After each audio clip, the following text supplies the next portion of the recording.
Hello everyone and welcome to our continuing series of Witchwood card reviews. Next up is Shaman. We're going to be rating the cards on a 1 to 5 scale, where 1 are your trash cards like Magma Rager, 2 are kind of your fringe or tech cards like the Black Knight or Dragon Slayer, 3 are your playable or niche archetype cards like Deadly Shot or Plated Beetle, 4 are kind of your staple cards across multiple decks in a class, or they're kind of deck defining like Gadgeter and Auctioneer for Miracle Rogue, and 5 we have your meta-defining cards like Call to Arms or Voidlord that not only define the decks that they played in, but they also define how other decks around them are built.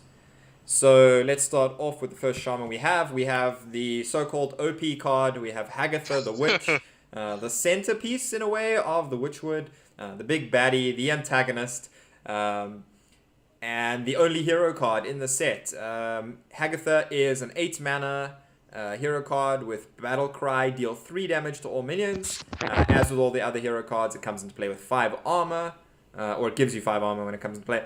And the hero power for this is a passive hero power. It's called Bewitch, and after you play a minion, you add a random shaman spell to your hand.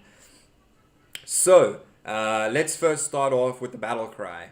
8 mana, deal 3 damage. That's a pretty decent effect. Yeah, it's a pretty good AoE, I think. I mean, it's basically a Hellfire, right?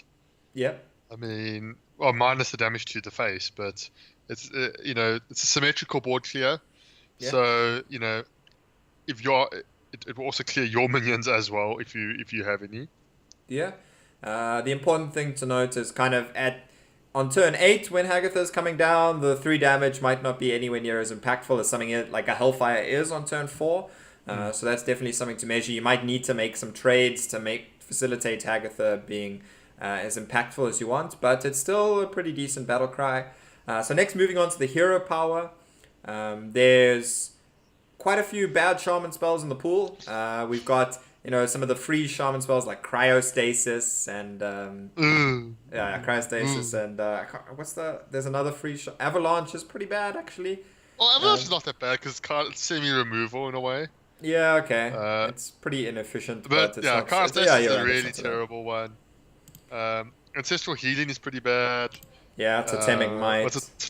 Totemic Might is particularly is quite bad. Yeah. So there are some really good ones as well, right? So there's like Hex, there's Lightning Storm, there's Lava Burst, there's Lightning Bolt, there's Earthshock. There's some quite powerhouse spells as well. Yeah. There's definitely quite a mix, and I think the new spells, which we'll get to just now, are pretty decent as well. I think overall you're not too disappointed. It's kind of something you want to just get extra value from late in the game. It has some synergy with some of the other cards as well that we'll see, like Bugshaper. But overall, I think it's pretty difficult to kind of underrate a hero card because traditionally they've all been pretty good. I think the hero power is still pretty powerful. So overall, I'm going to have to give Hagatha a 4 because I think that these hero cards in general are pretty good.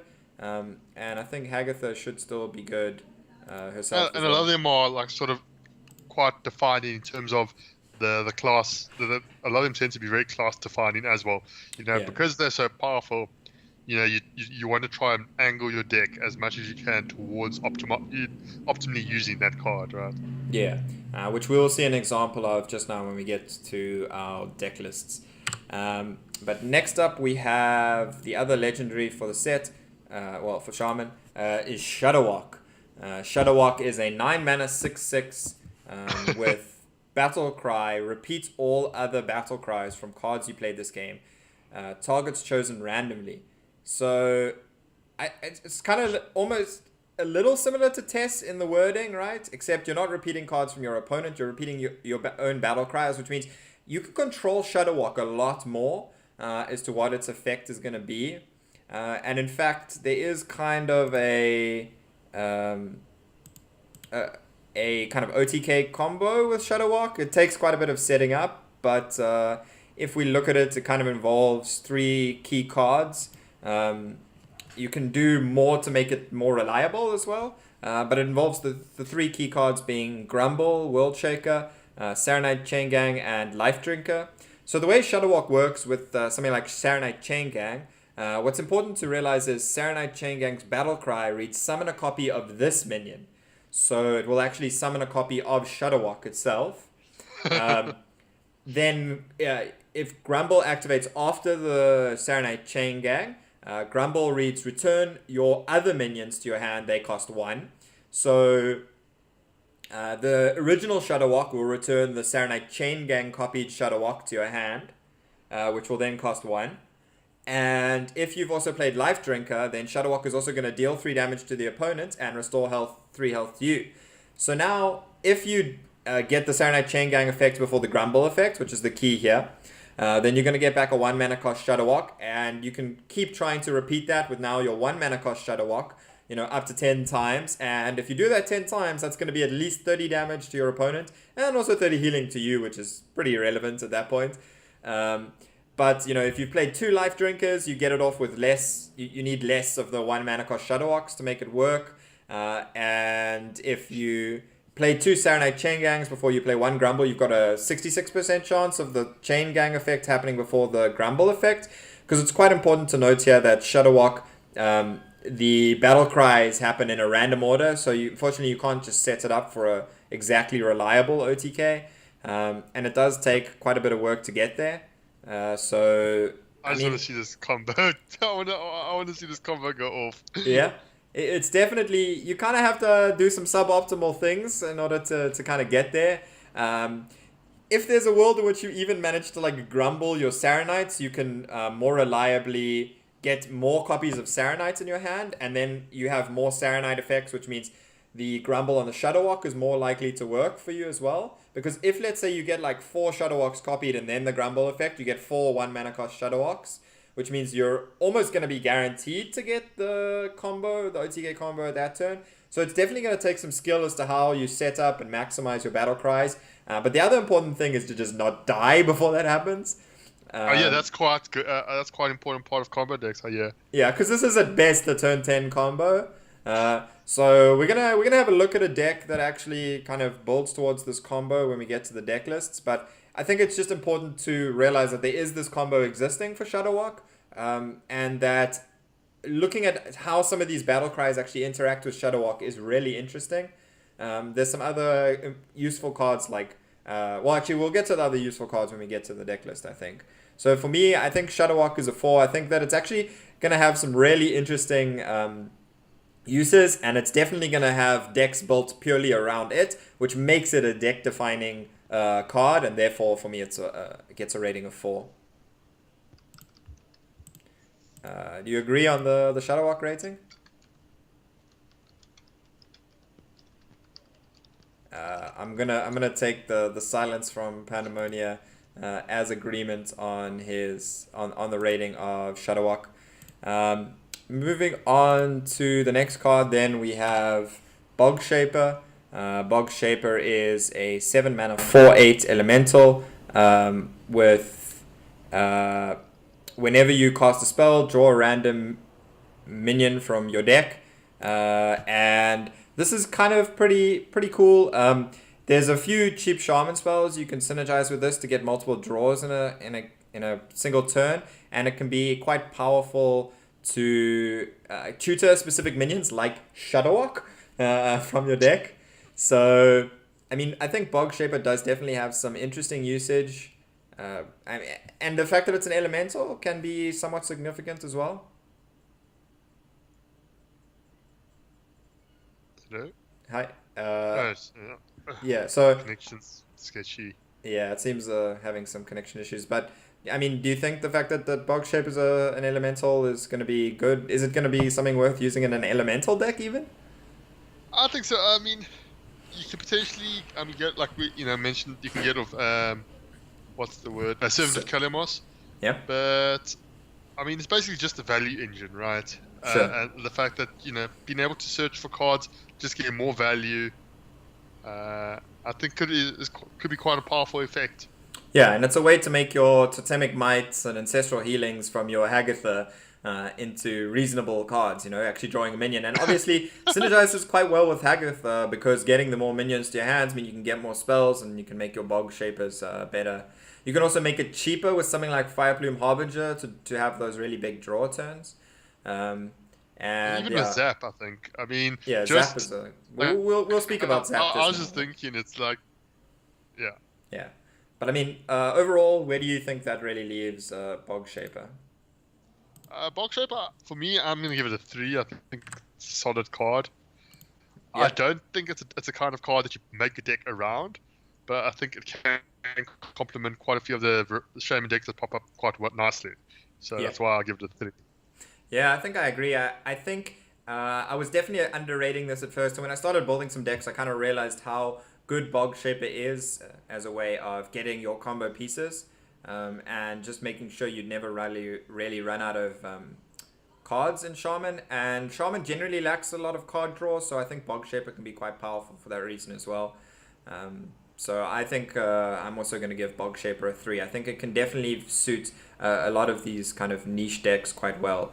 Obviously, it's a little bit understated, but I think its effect is pretty good. Next up, we have Totem Cruncher. Totem Cruncher is a 4-mana 2/3 beast. It's an epic. It has Taunt and Battle Cry. Destroy your totems. Gain +2/+2 for each destroyed. We spoke about this quite a bit in the impressions video, probably longer than it deserved. I think Totem Cruncher is absolute trash. You have to destroy like maybe 2 or 3 totems for it to even be decent stats, and then you're still destroying totems, so that's not good. Your totems are not going to survive on the board. There is no scenario in which Totem Cruncher is any good. It's a 1. It would be a 0 if we had a 0 for me. Yeah, it's super trash. Moving on to Merspark Eel. Merspark Eel is a 2-mana 2/3 rare with Battle Cry. If your deck has only even cost cards, deal 2 damage. It's also a beast. I think this effect is pretty powerful. A 2-mana 2/3 that deals 2 damage is a really good tempo play in the early game. The big problem is that tempo is generally not something that's easy to achieve in a deck that only has odd or even cost cards. Even's even sometimes a little bit more awkward because on like turn 3 you have to play a 2-drop, and you can't, like, let's say in odd you can play like a 3 and a 1 on turn 4. It's harder to kind of fill it out. You basically just have to use your cheaper hero power on turn 3, you know. And that sometimes feels a bit bad, right? Yeah.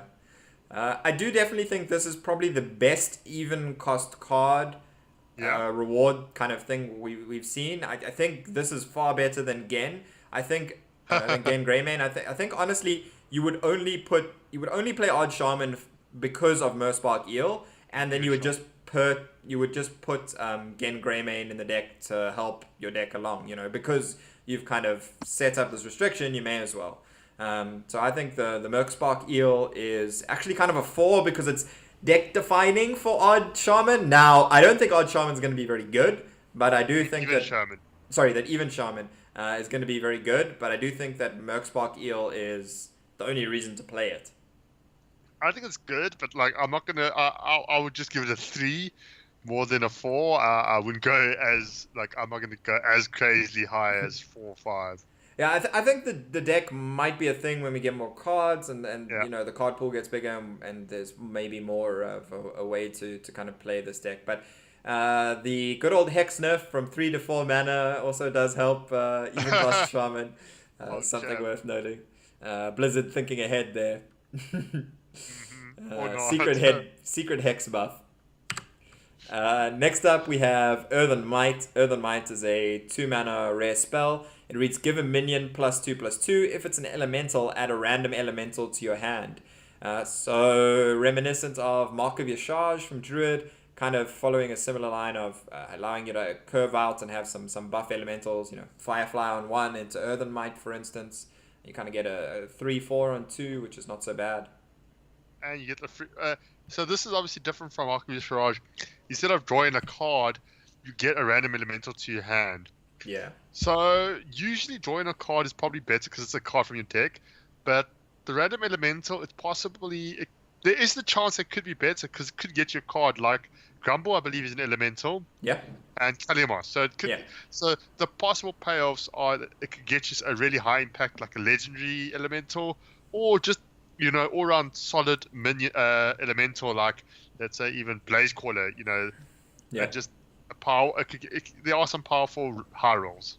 Yeah, definitely. There are some big high rolls, and it can help you with your elemental curve without having to put more elementals than you might want in your deck.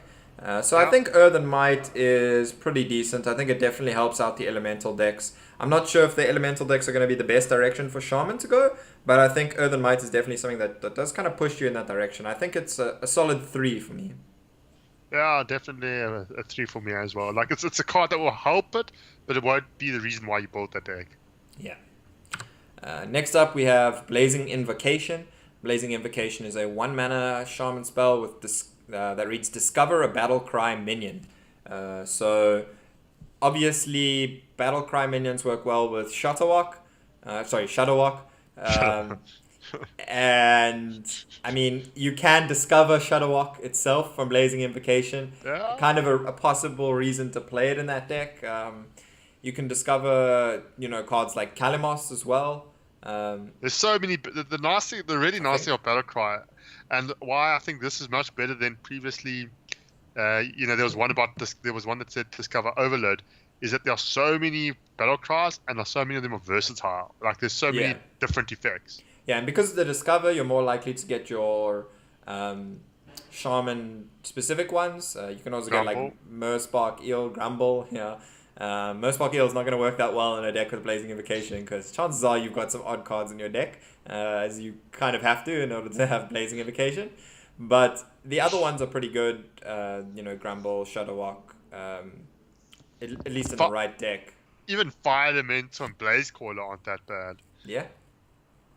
It's definitely something you have to be a little bit careful with Shudderwock. You have to make sure you don't pick a battle cry that's going to mess up your chain of battle cries. That can be kind of important as well. Yeah. But I think Blazing Invocation is a pretty solid card. I'm going to give it a 3. Yeah, for me it's also a 3.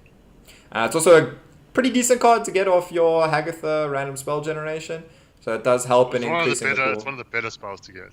Yeah, because it will give you a minion, which you can then play, and then that gives you another spell. So, and then if that gives you another Blazing Invocation, infinite value. Woo! Excitement. Next up, we have Ghostlight Angler. Ghostlight Angler is a 2-mana 2/2 Murloc. It's a common, and it has Echo. So the cheapest Echo minion in the game at 2 mana. Oh wait, there's actually a couple that are 2 mana in the classes. But yeah, Ghostlight Angler, it works well with the Shaman quest. It's a good way to kind of get lots of Murlocs on the board for that. It works well with Hagatha because you're playing a bunch of minions in a turn. It gives you a bunch of extra, spells from that. I'm not sure how badly you want to do that so that you're playing 2-mana 2/2. Like the fact that you play a whole bunch of 2-mana 2/2s, I'm not quite sold in it. So like for me, this is a fringe card at best. So like for me, it's a 2 for me. Because I just don't see you to play multiple 2/2s for 2. I actually think it's not that bad in some like Murloc Shaman decks. I mean, if we look at like Paladin, their kind of Murloc Paladin decks, this card is not that much worse than Hydrologist, quite frankly. And you would often play Hydrologist in that. And in the late game, this is kind of a way of refilling the board with a lot of Murlocs. If you look at like a Stand Against Darkness where you're getting 5/1/1s for one, in this case you can pay 6 mana, get 3 2/2s, which is arguably worse because it's not wider, but it is kind of a way of refilling, and it makes your Gentle Megasaurs a little bit better. Never mind the fact that obviously if you are playing the quest, which I don't think is actually necessary in a kind of Murloc Shaman, it can obviously help you complete the quest quite well. So I actually think it's a pretty decent reason to play Murloc Shaman if you are playing that deck. So I'm going to give it a 3. Virgo. Next up, we have Witch's Apprentice. Witch's Apprentice is a 1-mana 0/1. It has Taunt and Battlecry, add a random Shaman spell to your hand. I mean, we've spoken about random Shaman spells. I think a 1 mana 0/1 is absolute garbage, even with Taunt.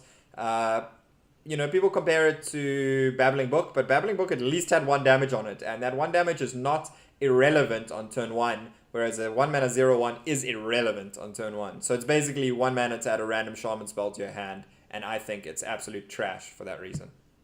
Yeah, I mean, as much as I don't think it's great, I do think it still has I think it might fulfill the Babbling Book spot.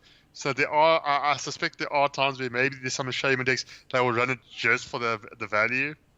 Yeah. I mean, with Hagatha, it's 2 spells. That's the best. That's what I was going to say. Not to mention, with Hagatha, double value. I mean, the best part about Witch's Apprentice is the art and the theme, right? With it being a hexed apprentice for Hagatha. Yeah. That's the only reason to play it if you want the cute frog in your deck. Otherwise, I think it's a 1. Okay. What would you rate it? I'm gonna give it a 2. Okay. But like a low 2. Next up we have Zap. Zap is a 0 mana spell that reads deal 2 damage to a minion, overload 1. I think Zap is one of the best spells we've seen in a while across a lot of classes, to be honest. Also, as a spell costs 0 and does something not terrible. Yeah. It kind of is pretty good, right? Yeah, I mean, obviously comparable to something like Backstab, except that this can deal damage to damage minions as well, and it comes with the overload instead. But sometimes you can make good use of that overload. I think Zap is really powerful, works well with Bugshaper as well, that we kind of mentioned earlier. So, I'm a big fan of Zap. I'm going to give Zap a 4. I think Zap is will change a lot of ways decks play. So by definition, that for me, Zap makes. I think Zap's gonna be a 5. Okay. That is all the Shaman cards we have. So now we can take a look at some decks. First up, we're gonna look at the fabled Shadowwalk combo deck. So this is kind of the deck that I put together here. We've got a lot more battle cries than are strictly necessary for the combo, but some of it is kind of to show some of the interesting interactions as well. We've got Baleful Banker here, which can actually put more Shadowwalk copies in your deck. If you don't have the lethal option and you want to use Shadowwalk as a clear or something until to buy you time, that can work, because there are some battle cries here that will help with that as well. Then we have Murmuring Elemental, which doubles your battle cries, so that can work well to get you more, chance of the Saronite Chain Gang, correct order kind of thing with the Grumble, and it also means if you do hit the Saronite Chain Gang in the right order, you're going to get back more 1-cost Shadowwalks to make the actual final turn easier to pull off. And it also kind of works well with just a lot of the deck that has a lot of battle cries in it. And then we also have Zola the Gorgon, which will put a Shadowwalk back in your hand. So another way to make sure you don't... Golden Shadowwalk. A golden Shadowwalk, yeah. Another way to make sure you don't lose your Shadowwalk if you need to actually play it at an earlier point before the combo goes off. So a way to kind of have a backup if you fail in the ordering, let's say with the Grumble. If you're playing it, of course, on an empty board and the Saronite Chain Gang effect still goes off because Zola can't actually copy itself. Then, of course, we got Life Drinker for the combo damage, Saronite Chain Gang for the combo, Grumble for the combo. We've also got Hemet as a way to kind of thin out a lot of these other resources in the late game out of your deck, so you have more chance to draw your Shadowwalk if you haven't drawn it yet, or to draw some of your other powerful cards like Grumble. Basically, all the combo pieces are actually above 3 mana, so if you just have the combo pieces left in your deck and a bunch of your cheaper spells, or situational cards like Healing Rain and Lightning Storm, and that you can use you can use Hemet to reduce them, remove them from your deck. And also, if Hemet goes off with Shadowwalk, it's not that bad because you're going to be putting Shadowwalk copies back in your deck with something like Baleful Banker. You're still going to have cards in your deck, so and the second Hemet effect is basically pointless after the first one. So when you played Hemet, the rest of the Hemet effects are not going to matter. And then we've got Bugshaper as a way to kind of tutor for these resources. And then Hagatha, because the battle cry from Hagatha works as well with Shadowwalk. to deal 3 damage, so it's a kind of way to make Shadow Walk a board clear, to buy you time. And then we've also got Primordial Drake, another kind of defensive tool for the deck, which has quite a lot of AoE. With Hagatha, Primordial Drake, Volcano, Lightning Storm. It's basically got all the AoE you could put in the deck. And obviously Primordial Drake works well with Shadow Walk too. It won't actually... It's important here to not play 2 Primordial Drakes. Or it's important... There is a way you can mess up your combo with the Primordial Drakes and the Hagathas. You have to be careful with the Murmuring play Elemental. Like Hagatha and Primordial Drake, right? Well, you can play 2 of them, but you can't then play the third one, or you can't have Murmuring Elemental in your combo. Because Murmuring Elemental can also cause your Hagatha to kill your 2 Shadow Walks. So for this reason, Murmuring Elemental might not be good in the deck at all, to be quite honest. Because I think it's nice to be able to play Shadow Walk as a board clear as well.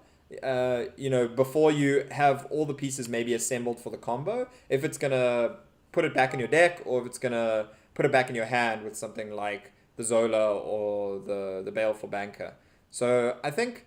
And if you discover a Shadow Walk of something like Blazing Invocation, it can still have use. So it's definitely a case of it's going to be tricky how you use those cards like Primordial Drake, Hagatha, and Murmuring Elemental not to mess up your combo. There's definitely a way to build this deck that it has a lot more just focus on drawing the combo with some of the other like draw cards in the set, like in the neutrals, like Witchwood Piper and Sandbringer, I think it is, which draws you... Well, Witchwood draws you... the Witchwood Piper draws you the lowest cost minion in your deck, which if you filter your deck, or if you build your deck correctly, can result in you getting the specific ones you want. And Sandbringer draws the elemental from your deck, which obviously Grumble is a combo piece and is an elemental, and Bugshaper is not a bad one to draw as well, because it can then help you draw your others with the cheap spells like Blazing Invocation and Zap.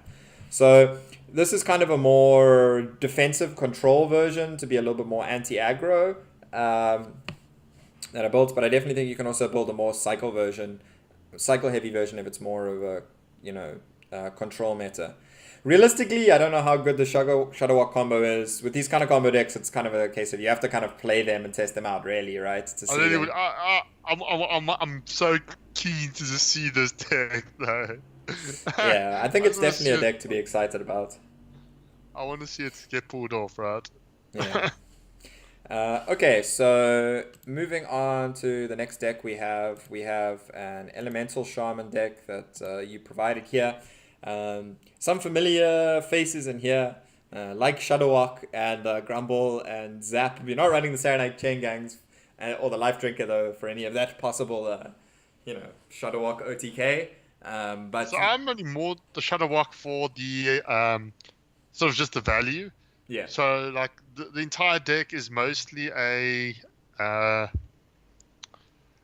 mid-range Elemental Shaman. Like in the beginning of, was it Cobalt Coco or like some of the previous expansions, people were toying around with mid-range. Mid-range Elemental Shamans. Yeah. Elemental Shamans. So this is reminiscent of it, Fireplume Phoenix, Blaze Caller, of Kalamos. So obviously there is the potential for things to backfire if you've played Blaze Caller and Fireplume Phoenixes with Shadow Walk, where it can like shoot yourself. Yeah. there is that risk. Yeah. There's definitely a lot of risk involved in this Shadow Walk. It's more of a Yogg type Shadow Walk than a kind of guaranteed one, like in the OTK deck specifically. The other important thing to note is Shadow Walk operates like pre-nerf Yogg, so if it kills itself, Battle Cries will still keep going. Yeah. That is an important thing. So if it does Blaze Caller itself twice, it'll still keep going with its Battle Cries. But my question is, if it then like returns itself, it doesn't return because it's dead, right? I don't know if the damage resolves and then the next Battle Cry happens, or if all the Battle Cries happen and then the damage resolves, if you know what I mean. Like if Shadow Walk will go to 0 HP and still be on the board with 0 HP, and then if it returns itself, it'll still... I mean, the problem is in your deck you have no way to return your Shadow Walk because it can't copy itself. Grumble will never actually... The Grumble effect will just affect your own board to maybe return what's on your board currently, and then the order of the Shadow Walk matters. Yeah.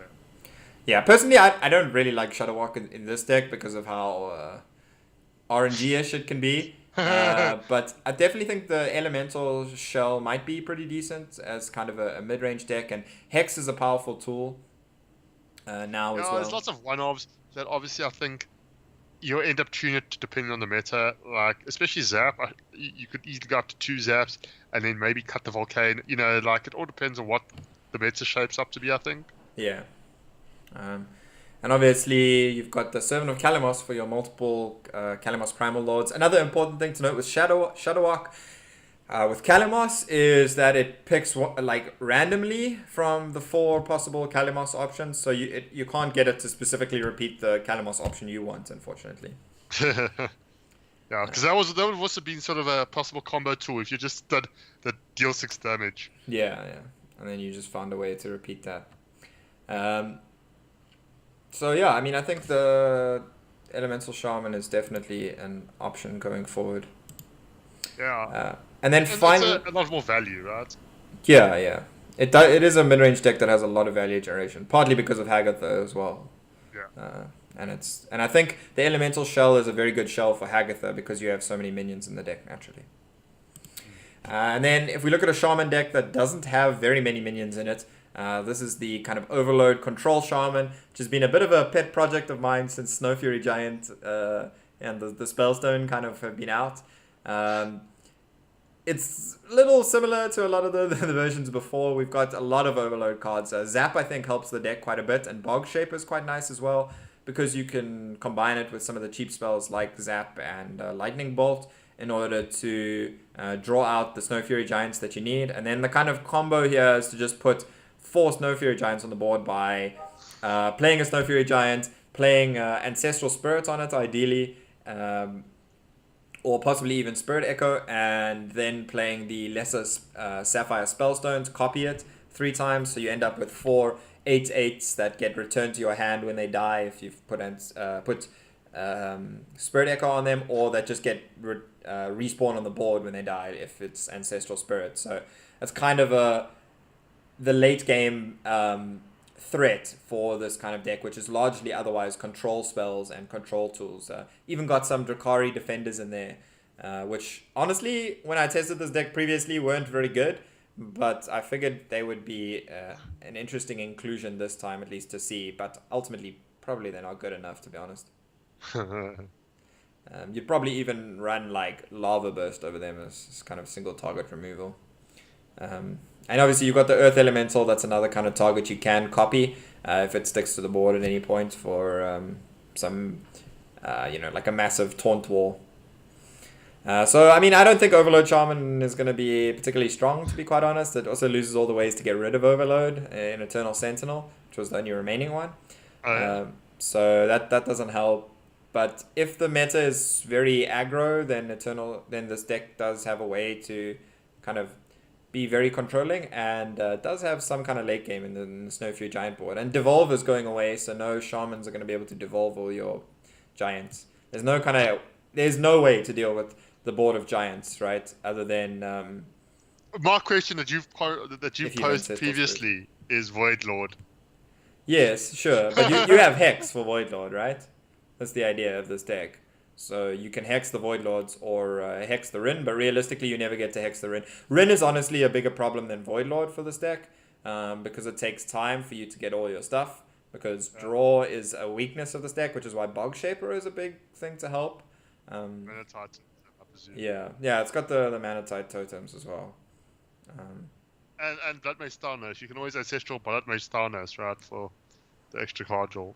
Yeah, that's possible. It's also something you can get from Bugshaper as a draw. So yeah, I mean, I'm not particularly sure this deck is going to exist, but I definitely will try it at some point.